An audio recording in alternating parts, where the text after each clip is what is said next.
felt lighter after that. Safer. Rules were rewritten. Fees were audited. Trust slowly rebuilt. And Diane? She moved away within 6 months.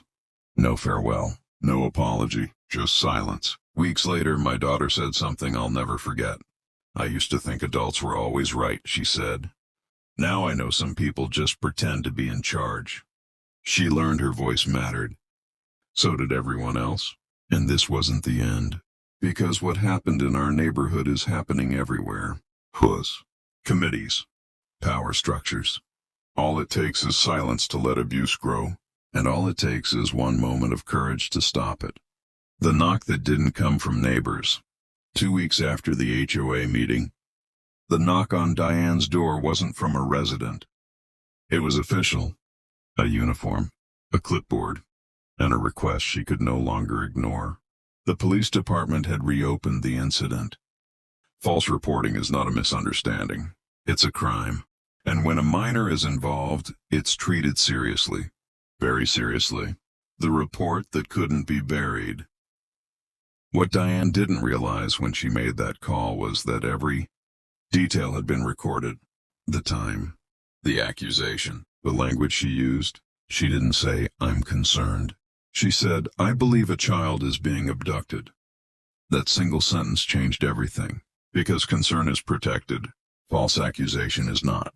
When officers asked questions again, an officer returned to our cabin, not to investigate us, but to apologize. "I want you to know," he said, "this case is being reviewed." My daughter was sitting at the table doing homework. She looked up. "Is she in trouble?" she asked. The officer paused. "She may be," he said carefully. "And that's not your fault." For the first time since it happened, I saw relief on my daughter's face. Diane's defense falls apart. When questioned, Diane stuck to her story. She claimed she was just doing her duty. She claimed she was protecting the community. She claimed she was acting in good faith. But good faith requires reason, and she had none. No evidence, no witness, no justification, just suspicion fueled by ego. The email that made things worse. Instead of staying quiet, Diane sent another mass email. This one was a mistake. She wrote that she would continue to involve authorities when necessary. She implied residents who questioned her were threats. She CC'd people she shouldn't have, including a lawyer, and that lawyer replied, "Enter legal consequences." The HOA's insurance provider got involved, then their legal counsel, because false reports exposed the entire association to liability. Suddenly, Diane wasn't just a former president. She was a risk. An expensive one. The HOA board, the new one, acted fast. They suspended her membership privileges pending investigation. They froze certain accounts. And they started cooperating fully with authorities. The letter that changed her tone. Diane received a certified letter. Formal, cold, unemotional. It listed false reporting, abuse of authority, harassment, potential civil liability. It also included a sentence that broke her confidence. Any further contact with the family involved may result in additional legal action. For the first time, Diane stopped posting, stopped emailing, stopped threatening. Silence replaced arrogance. My daughter testifies. We were asked if my daughter would give a statement. I left the decision to her. She didn't hesitate. "I want to," she said. The interview was gentle. No pressure, no accusations, just questions. "How did it make you feel? What did you think was happening? Were you afraid?" She answered honestly. "I thought they were going to take me away," she said. "Not because I did anything wrong. Because an adult lied." The room was quiet. Some truths don't need drama. The ripple effect. Once the investigation became known, more residents came forward. Not just complaints, evidence, emails, notices, threats. Patterns emerged. Diane hadn't just crossed a line once. She had lived beyond it.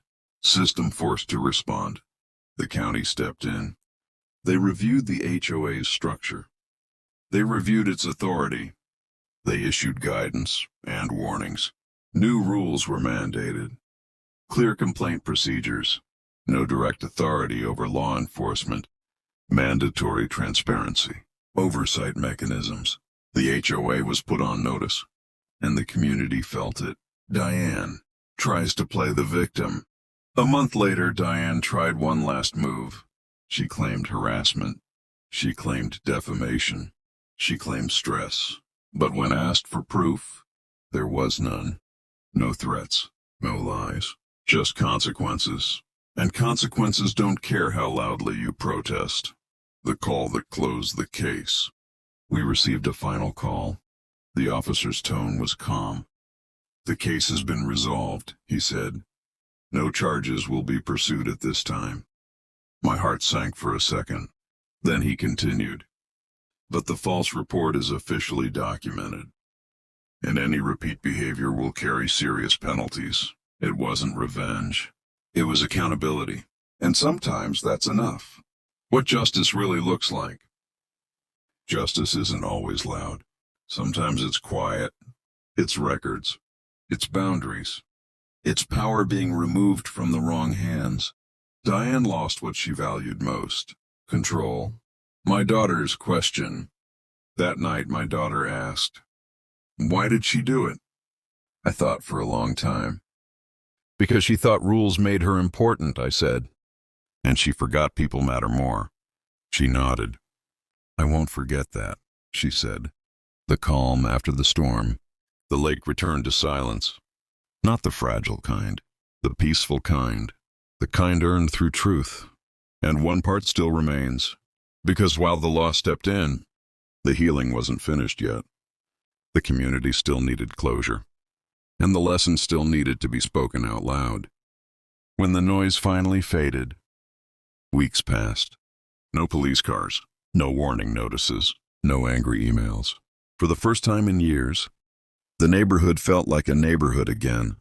Not a courtroom, not a battlefield, not a place ruled by fear. People smiled when they passed each other. Children played without being shushed. Doors stayed open a little longer. The absence of Diane was noticeable, and so was the peace, rebuilding what fear had broken. The new HOA board didn't rush into authority. They listened. They held open meetings, real ones, where people spoke without being interrupted.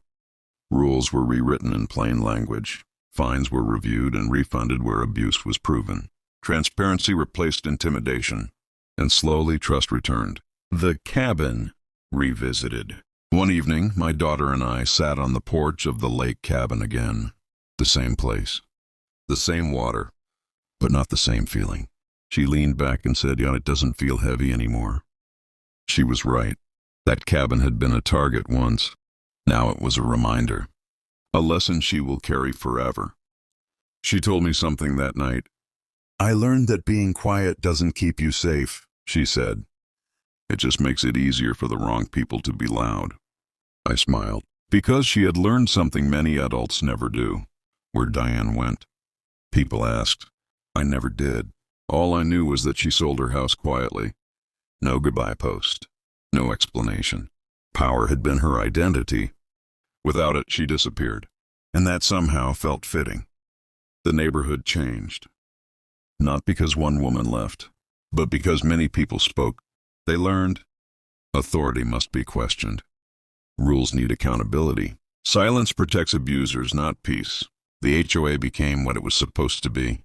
A service, not a weapon. The final truth. This story isn't about an HOA. It's about power and what happens when someone believes rules make them superior to others. Diane thought calling the police would scare us. She was right, for a moment. But fear doesn't last. Truth does. What this means for anyone watching. If you live under rules, read them. If someone claims authority, verify it. If someone uses fear to control, speak, because one voice can wake many, and many voices can end abuse. My daughter's last words. As we packed up to leave the cabin one last time that summer, My daughter looked back and said, she thought she owned this place. She paused, but she didn't own us. Power built on fear always collapses.